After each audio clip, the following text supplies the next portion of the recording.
Welcome to the HealthLinks Podcast, presented by the HealthLinks family of services. I'm your host, DJ Thatcher. Our mission here is to engage in conversations about the medical, health, and wellness landscape of South Carolina so we're all better informed. In some episodes, we're highlighting maybe a new physician who's come to the area, or maybe it's a new treatment option. And sometimes it's organizations who are helping either medical professionals, patients, or their families. And that is the focus of this podcast. A very unique organization is out there that helps children who are impacted by a parent's diagnosis of cancer. We're joined today by Anna Lonon, the founder of the Lonon Foundation. Anna, welcome to the HealthLinks Podcast. Thank you so much. I really appreciate being here. Thank you.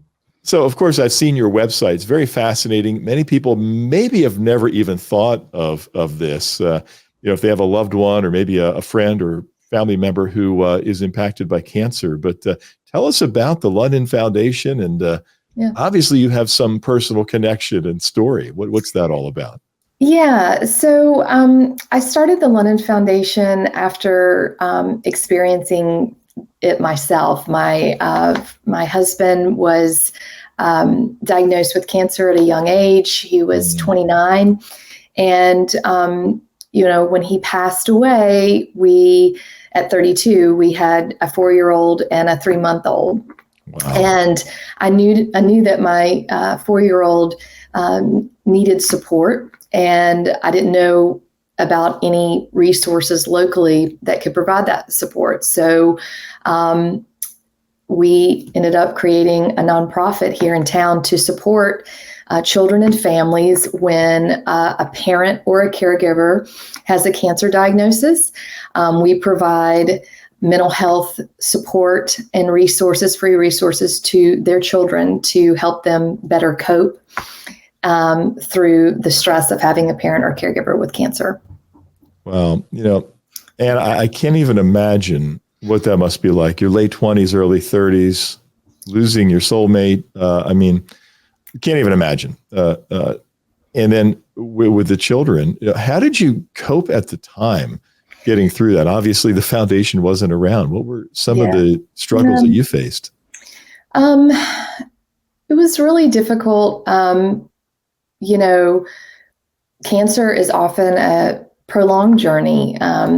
Even when someone ends up being okay, which is awesome, there's still, treatment can go on for 6 months to a year or longer. Mm-hmm. There's always, the fear of recurrence. Even when recurrence doesn't happen, there's always that fear.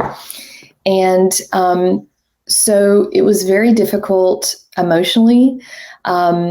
We had a wonderful support system from the 4-year-old's school. He went to school in downtown Charleston, Grace Episcopal, and they were lovely, wonderful people. And they, helped us with, they would bring food and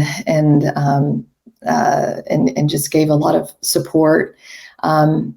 But we didn't know anyone else that was going through this locally or, in the state or anything.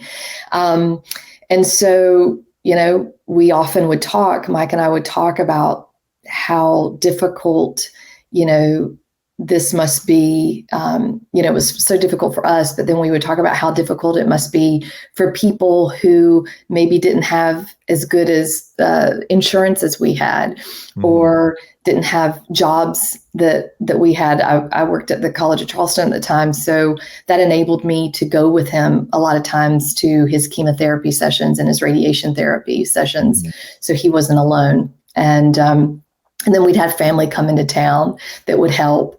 But it is a very isolating thing, even when you have family and friends. When you're young and you have a young family, you're not usually, hopefully, going through that. So even when you have loved ones that care about you and your church communities or your job, they're doing wonderful things for you, it's still a very isolating thing to go through, which is why we wanted to start the foundation afterward so that people would know, hey, there's other families out here, there's other children out here, and you're not the only one going through it. And there's power and strength in knowing, that you're not the only one that's experiencing it. Wow. I can only imagine, but you mentioned isolation. Did you find that much of your social network that you had, friends and so forth, just maybe they're uncomfortable, they don't know what to do and they stayed away? I don't know. I wouldn't say people stayed away, but when when your loved one or yourself goes through a cancer diagnosis, it derails your life. So you have to prioritize, getting well, really. So, that means, having to go to chemotherapy, having to go to radiation, or if, you or your spouse are, is, not feeling well because of chemotherapy. So you're not going to go socialize a lot. Also, right. You're immunocompromised, so you can't be as active with friends and family. But there's also there can be a space of like not knowing how to support a family, like loving, we definitely knew that people cared and loved us and wanted to support us, but a lot of people don't know how to support. And yeah, it can be isolating for folks. What were some of your biggest needs at the time when Mike was going? Really, I say Mike, but all of you obviously were going. Yeah, well, absolutely. During that, what was? Is it food? Is it money? Is it? I don't know. It's all of those things. Yeah. So when Mike got sick, he was 29. Jack, our son was born, and he was already a year, right? But then he fought it for 3 years. So during that time, our needs changed as things do. At first we needed help with our son sometimes, so that Mike and I could, have a date night here and there. Sure. Right. So that was really important. By the time he was extremely sick, and I was pregnant, our needs were different. They were much more serious. We needed support financially. He was on disability from work. He was an engineer. So when you go from the person being not the sole provider, I was a professor, but he was the main provider as the engineer, down to 60% of your pay, that becomes very challenging. So financially, we needed support. Also, because we had a 4-year-old, 4-year-old that we were trying to get to school, and I was still working and pregnant. Things like making dinner when I was tired, or I was having to get him from chemo or whatever, that also became challenging.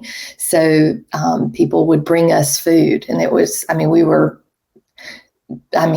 I can't even really put into words the gratitude I have still for those folks that carried us through that last year.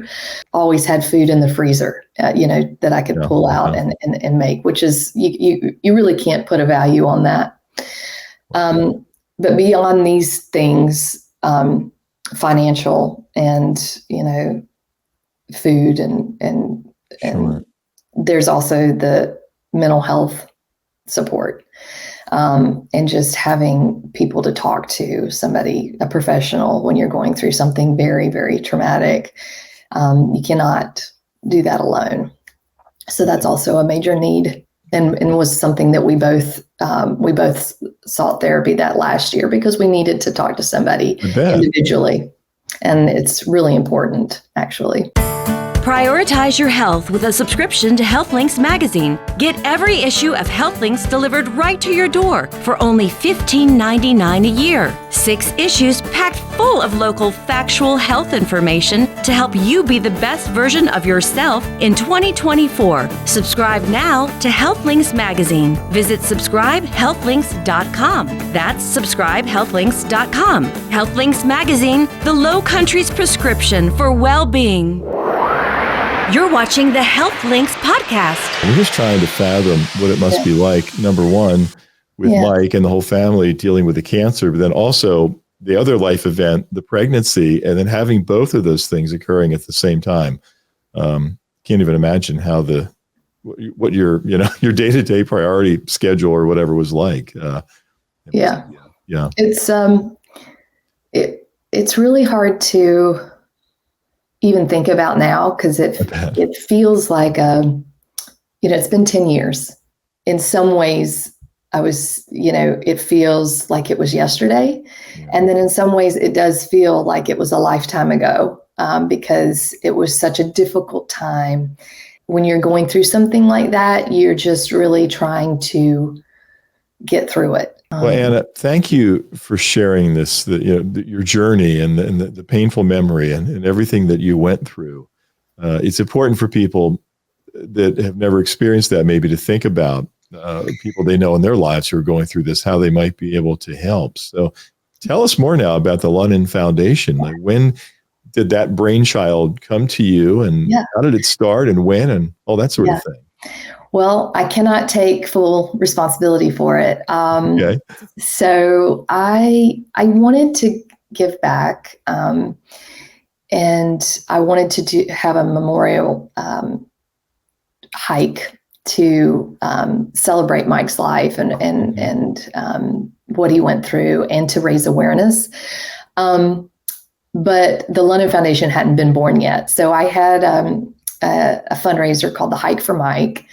Okay. And that was in 2016, and we raised $5,000. And it was at Caw Interpretive Center, which was a favorite place of his. I mean, I love to hike. He loved to hike. He actually, introduced me to hiking and made me fall in love with it. And so we often go to the upstate and North Carolina. Of course, we don't have a lot of hiking down here. However, we have some beautiful parks here, and Caw is one of the most beautiful. And and we often would go there. So anyway, we had a hike, and we raised the $5,000, and I wasn't really sure what to do with it. We talked about having a camp for kids or something like that, but you really needed more, money up front. And so I met with who had been his hospice social worker, Kate Rogers. She's wonderful. She's at MUSC Palliative Care now. Mm-hmm. And we met for lunch, and I said, Kate, I've got this $5,000, but I don't know what to do. And she said, there's such a need right now, kids that, are going through stuff that have parents who have cancer, or who are losing their parents to cancer right now. I wouldn't wait until, you have enough money to have some kind of camp or something. Why not just do meetings or events? So that's what we did. Wow. And it was actually a group of College of Charleston students helped to kind of get it started with me. They did the website and started getting volunteers. And we had our first in-person event at the aquarium in spring of 2017. Okay. And I believe we had 16 families that day that came, and it was very successful. And we continued, to grow, and we partnered with the College of Charleston's Child Life program, which is with Dr. Susan Simonian. Mm-hmm. And each year, her new cohorts will intern with us or volunteer with us. And they helped kind of provide the curriculum that is now, fundamental to our programming at the Lonon Foundation. Wow. Okay. And we have kind of evolved through the years. At first, it was in-person events, and that was it. Now we have in-person family-focused events. So these are bigger events. We'll take our families boating at Kiowa, or we'll take our families to a River Dogs game. We'll have a beach day, something like that. Mm-hmm. And then we have virtual events in the months in between those family events. And the virtual events are really aimed at promoting coping and mindfulness. So they're doing a lot of creative and expressive activities, and we send a box to the families' homes for the kids with the directions and all the stuff they need.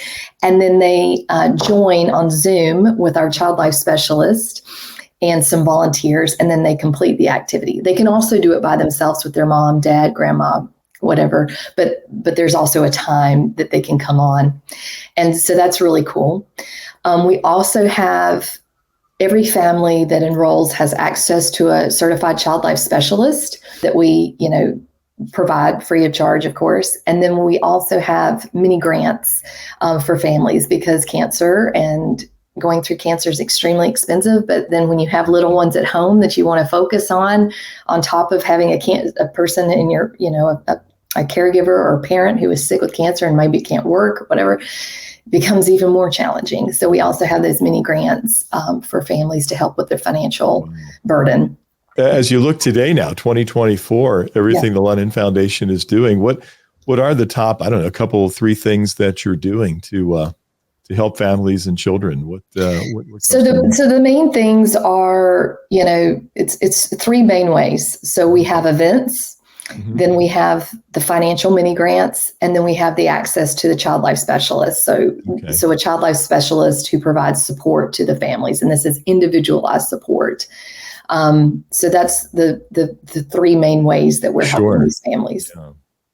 And those child life specialists, obviously, they've got credentials in that. Are having to pay them, or are some people volunteering, or what is that? No, we are paying. So so I write grants, and we do our fundraiser, our yearly fundraiser, and through those, and as well as donations, we're able to pay for the child life specialist, the events, and then the mini grants.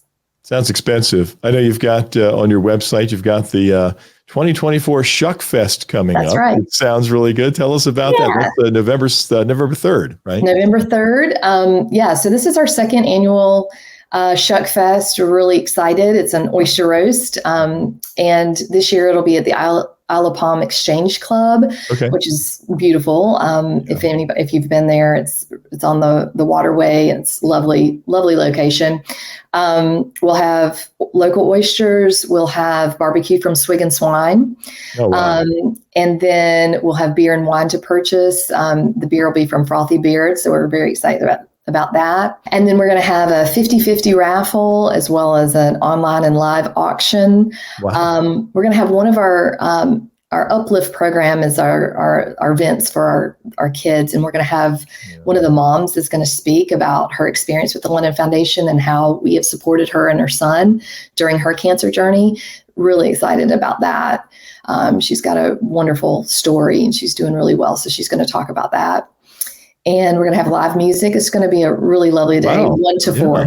Okay, terrific. Yeah. It's on the calendar. I'll be there. That's good. So. I'll encourage other people to be there as well. So, that would be great. Do you even know how many families whose lives you've touched and helped? It's hard to say. I bet, it's hard to say because we have family resource kits that are in all the hospitals and cancer clinics in the Low Country. And so those touch families that may or may not reach out to us. Sure. But we have, in the past 2 years, we have supported, 182 children. Wow. So that has nothing to do with the family resource kits. That's children that have gotten some kind of support from us, whether it's attending an event, a virtual or in-person event, or their family's gotten a mini grant, or the family's gotten support from the child life specialist. So that's just since 2023. Wow. Yeah. Incredible. So, hey, Hannah, your children now are what, like 14 and 11, I guess, somewhere. Yeah. So I have so my daughter Harper is, she's in 5th grade and she's 10 and a half. And my son Jack is a freshman. Are they getting involved pretty heavily with this as well? Or what's their lives like with this? Yeah, it's really great. So Harper still participates in the virtual events. She loves them because it's always good to do creative, expressive things, no matter what you're going through. So even though, her life is good right now, it's always helpful to do mindfulness and coping. So she still participates. But Jack, actually, he's a freshman at Academic Magnet. Okay. And one of our Uplift families that participated several years ago, their son goes to Academic Magnet, and he started a cancer club, and they raised $500 for the Lonon Foundation last year. And this year, there's 100 students that have signed up for that club to support the Lonon Foundation. And my son, who's a freshman, is in it, and as well as my stepson, Charlie. Wow. He's also in it. And so it's come full circle. So they're now giving back and helping other children and families. That's amazing. Yeah. Good for you and good for them. Oh my goodness. Really proud of them. Wow. That's great. Well, if people want to reach out and get information and maybe donate and so forth, find out about the Shuck Fest. That'd be great. Yes, absolutely. They can go to the website if a physician is listening, or a nurse, social worker, a clinician. You can refer a patient on our website. There's a referral form for clinicians. There's also a form for parents or caregivers who have cancer and want to get support for their children. Okay. There's also ways to donate, as well as ways to volunteer and get involved. Terrific. Yeah. And to reach you directly, people can reach out. Absolutely. You can email me directly at annalonon@thelononfoundation.org. Anna, thank you so much for sharing your story and taking such a horrible life event and making it positive for other people too. You truly are a giving person. Thank you so much. And thank you for joining us here on the HealthLinks Podcast. Thank you for having me. I appreciate it. We do thank you for joining us here on the HealthLinks Podcast. For any information related to HealthLinks South Carolina, whether it's the magazine, the podcasts, or anything else that we offer in our family of services, check us out at healthlinkssc.com. And for other podcast episodes, check out healthlinkssc.com/podcasts, and you can see our nearly 100 episodes there. And of course, to reach out to me directly with any comments or questions for our guests, or maybe for suggestions for an upcoming podcast, reach me directly at host@healthlinkssc.com. Again, I'm DJ Thatcher. Thank you for joining.